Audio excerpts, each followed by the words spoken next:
ang binunyagang lalaki o babae, musaad nga manag-usa sila hangtod sa kamatayon.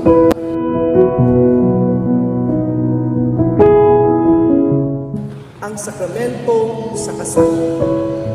Ang sakramento diin ang binunyagang lalaki o babae, musaad nga manag-usa sila hangtod sa kamatayon. Ngunini ang lalaki iya sa iyang amahan o inahan o mutipon sa iyang asawa o mausa sila. Wala buhata sa Dios ang tao nga mag-inusara, kundili iya siyang iandam nga magpuyo alang sa katilingban na mauy maghintit sa iyang kinabuhing tawhanon.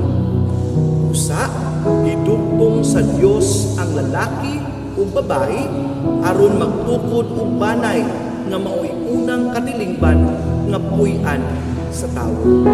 Kining panagtiayon sa lalaki o babae ipanalanginan sa Dios aron gikan sa pagkabanay nga tawhanon mahimong banay nga Kristohanon, diin mahimugso ang mga sakop sa dakong katilingban sa iyang lawas nga mistiko, ang simbahan. Ngadto gayud sa mas dako ug higpit nga katilingban nga iyang gitagna didto sa gingharian sa langit. Kining espesyal nga grasya ug panalangin ihatag sa Dios pinaagi sa sakramento sa kasal. Mga bunga alang sa tagsa-tagsa. Una, naghihingi sa usa ka bugtong ug dili mabugtong nga panaghiusa tali sa asawa o sa bana naghiusa sa Dios.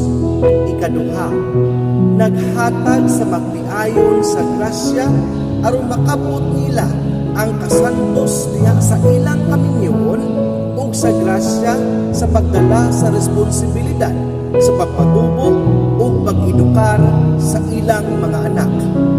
Ikatulo, naghatag og grasya nga maghigpit sa gugma ug maglikod sa dili mabugto nga kahiusa sa managtiayon. Bunga alang sa tibuok simbahan.